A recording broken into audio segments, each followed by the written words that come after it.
Et on va faire la transition avec le docteur Boisis qui va nous parler de la responsabilité, comment s'intrigue la responsabilité de l'anesthésiste, réanimateur et du chirurgien.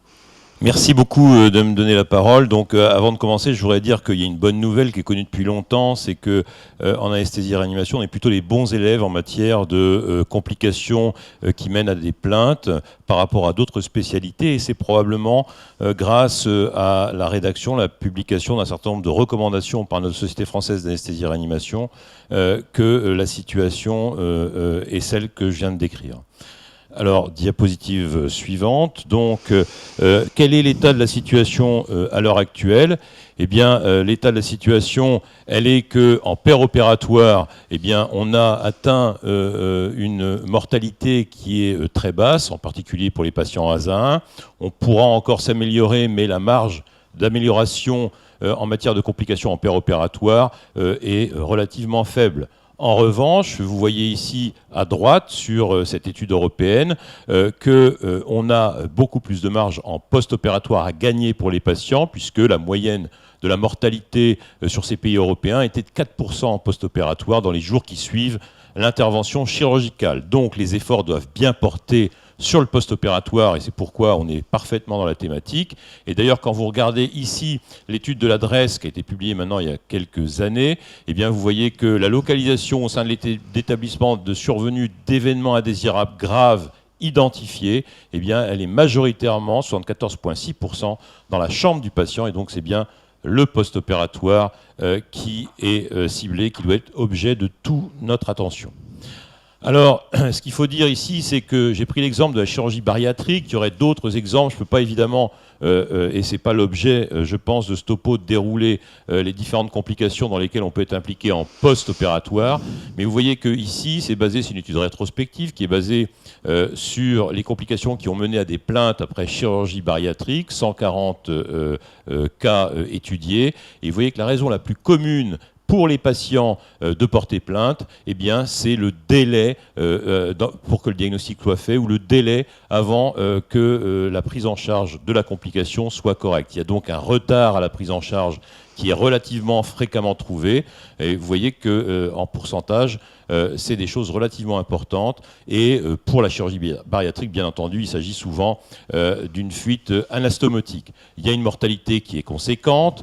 Il y a beaucoup d'arguments pour que les patients aient raison et emportent l'affaire lors de la rencontre avec les médecins et l'établissement. Et vous voyez que les paiements qui sont associés à ça sont relativement conséquents. Donc, en d'autres termes, pour pouvoir faire en sorte qu'on puisse influer sur ces complications post-opératoires, eh bien, il faut agir vite et dépister rapidement ces complications pour pouvoir agir rapidement et faire en sorte que les patients se retrouvent dans une situation correcte.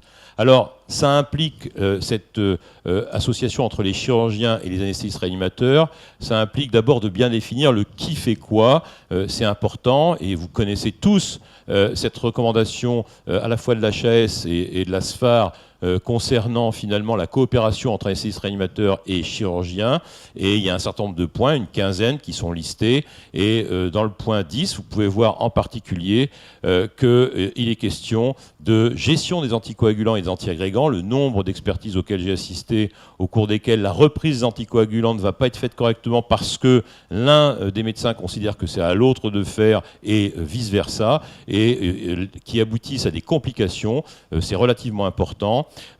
Également pour les produits sanguins et dérivés, pour la nutrition post-opératoire ou la reprise par exemple, et surtout l'association de vitaminothérapie pour ces patients qui ont eu de la chirurgie bariatrique. Le qui fait quoi est fondamental pour que les choses soient clairement définies et tout changement, bien entendu, va être tracé dans le dossier. Un des problèmes qu'on a souvent en expertise, c'est ce manque de traçabilité qui nuit souvent aux praticiens qu'on défend. Alors, je vous ai dit tout à l'heure, une des clés finalement pour dépister précocement ces complications, eh ben, on a maintenant des outils qui sont relativement intéressants.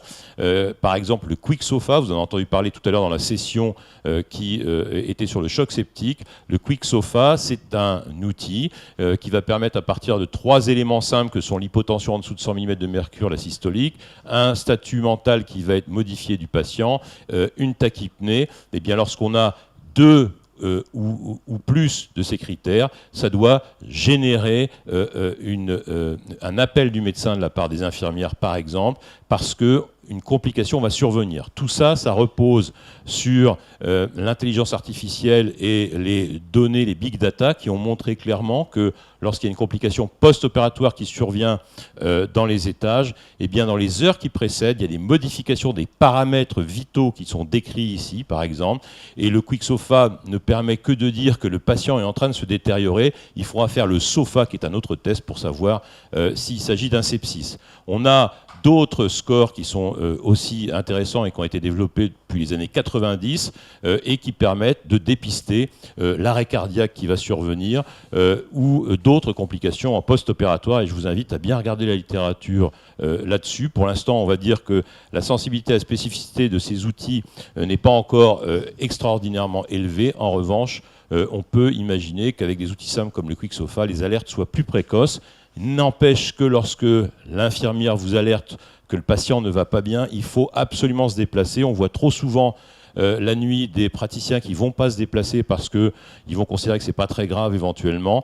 Et il faut absolument aller voir le patient lorsque ces signes apparaissent, parce qu'il y a de grandes chances que le malade soit en train de faire une complication, ou en tout cas de débuter quelque chose qui va l'amener à un endroit où il faudra le mettre en sécurité, que ce soit en USC ou en réanimation ultérieurement. Alors, il y a également à côté de ces problèmes de qui fait quoi, des problèmes de communication qui sont extrêmement souvent l'objet de complications post-opératoires. On voit que sur ce diagramme, les complications, elles sont plutôt pendant la chirurgie ou pendant la procédure. Néanmoins, il existe, pour aller dans le sens de la thématique qui nous est confiée aujourd'hui, des problèmes de communication post-opératoire. Il peut s'agir de troubles du comportement dans l'interaction entre le chirurgien et l'anesthésiste. L'un ne parle pas à l'autre parce qu'ils ne peuvent pas s'entendre, etc. Il peut s'agir également des problèmes de communication avec des retards dans les résultats des examens qu'on a demandés ou dans les produits dérivés du sang qui vont être un problème pour les patients. Alors, on est parfois, excuse-moi, je t'interromps, on est parfois confronté au problème d'un chirurgien qui ne souhaite pas ou qui n'est pas d'accord pour que le malade ait davantage d'investigations. Par exemple, on suspecte une péritonite post-opératoire, on veut envoyer le malade au scanner, et finalement, le chirurgien est assez réticent. Qu'est-ce qui peut nous pousser, qu'est-ce qui peut emporter la décision et comment on gère ce type de situation, comment on trace dans le dossier, qu'est-ce qui est important? Alors, ce qui est important, je crois, c'est d'abord d'avoir de bonnes relations entre les chirurgiens et les anesthésistes. C'est la clé de tout le reste. C'est-à-dire qu'à partir du moment où on fait confiance au chirurgien et que le chirurgien fait confiance à l'anesthésiste, ce genre de situation ne doit pas exister. Malheureusement, on arrive parfois, on ne connaît pas le chirurgien encore parce qu'on vient d'arriver dans l'établissement. Et là, il y a une espèce de période d'observation qui peut générer ce genre de problème-là. En tout cas, si ça arrivait, ce genre de souci, je pense que ce qui est important, c'est que si vous êtes convaincu qu'il faut aller au scanner ou éventuellement qu'il faut faire transférer le patient dans un autre établissement, il faut aller au bout de votre raisonnement. Il faut évidemment tracer dans le dossier, mais c'est important. Alors je sais que ça met en porte-à-faux, c'est difficile à faire en pratique, mais il n'empêche que lorsque on assiste à des expertises, eh bien souvent, quand ce genre de situation arrive, l'expert va reprocher au praticien, dire si vous étiez convaincu que c'était ça, il fallait transférer le patient, il fallait appeler le SAMU, le transférer dans un autre établissement. C'est un peu violent et c'est pour ça qu'il vaut mieux pas arriver à ça, mais c'est ce que l'expert reprochera au praticien qui aura probablement un manquement qui lui sera retenu à son encontre. Donc c'est important d'éviter d'en arriver là. C'est sûrement ce qu'il faut faire au mieux. Alors, concernant la communication également entre anesthésistes et chirurgiens pour le post-opératoire, là, il y a la checklist. Vous savez que la checklist, c'est un outil extrêmement intéressant, que le volet 3, c'est celui qui est le moins souvent rempli. Pourtant, dans le volet 3, on trouve les prescriptions, la surveillance post-opératoire, sont faites conjointement par l'équipe chirurgicale et anesthésique et doivent être adaptées à l'âge, au poids, à la taille du patient. Donc, il y a un message déjà sur cette checklist qui dit qu'il faut qu'il y ait communication, discussion entre les protagonistes pour le post-opératoire. On a parlé tout au long finalement de cette présentation des problèmes de traçabilité. C'est extrêmement important de tracer ce qu'on fait. Quand on se déplace, qu'on va voir le patient, on l'examine, on note sur le dossier ce qu'on a fait, etc. Quand il y a une discussion du type de celle qu'on vient d'avoir entre le chirurgien et l'anesthésiste et qu'on n'est pas d'accord, on trace sur le dossier. Et cette traçabilité, cette documentation sert de preuve. Ce qui n'existe pas dans le dossier, ce qu'on entend souvent en expertise, il n'y a pas de preuve et donc ce n'est pas quelque chose qui est validé. Tant que ça n'existe pas, que ce n'est pas tracé. On a parlé de l'ALR tout à l'heure.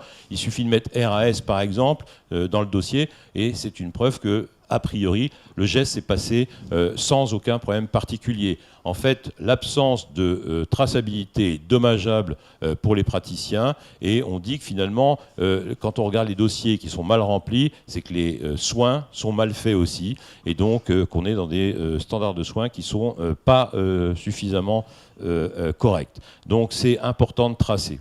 Alors, la dernière chose dont je voudrais vous parler, c'est Avirea, parce que Avirea, c'est la possibilité, via une adresse mail que vous pouvez trouver facilement sur le site de la SFAR, de discuter de problèmes de réanimation, éventuellement de transfert de patients vers des réanimations, alors que vous êtes dans une structure où vous n'avez pas l'environnement qui vous permet de gérer ça sur place. Avirea, c'est la possibilité que vous avez de poser des questions à des spécialistes de réanimation. Ils vous répondent dans les 24 heures. C'est évidemment pas encore bien adapté à des questions qui nécessitent une réponse urgente, mais c'est un début. Je pense que c'est important de savoir qu'il y a des réanimateurs de la Société française d'anesthésie et réanimation qui se mettent au service des praticiens. Et je vous engage bien entendu, lorsque vous avez des questions sur des patients post-opératoires qui commencent à faire des complications, je vous engage à utiliser cette adresse qui est mise à votre disposition, encore une fois, par notre Société française. Merci beaucoup. Moi, j'ai une question qui est pour Franck Verdonck. Est-ce que l'utilisation de la kétamine en péropératoire favorise le délirium post-opératoire? Et je pense que ça sera le mot de la fin. La réponse, elle est clairement non. Ça ne favorise pas le délirium post-opératoire. Et on pense peut-être même que ça favoriserait, ça diminuerait les complications post-opératoires, enfin les dysfonctions cognitives post-opératoires. Alors il y a une grosse étude 2017 qui dit que la kétamine ne modifie pas l'incidence du délirium post-opératoire, mais ça avait été travaillé pour dire que la kétamine va éviter le délirium post-opératoire, parce qu'il y a plein d'effets, en particulier sur l'inflammation et immunomodulation de la réactivité cérébrale à l'agression chirurgicale.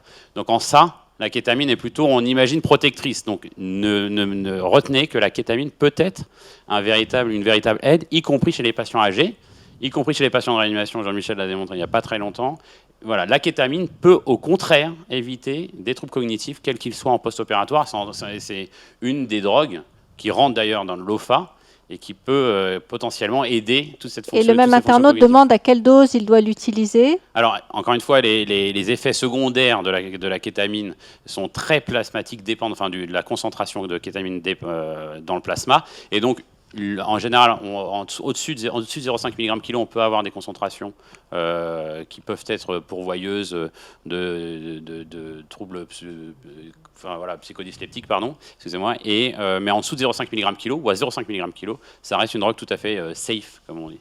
Il me reste à vous remercier tous de votre participation à cette émission, à toutes les personnes qui nous ont écoutés, à ceux qui ont enrichi le débat avec leurs questions et à vous remercier à tous d'avoir participé.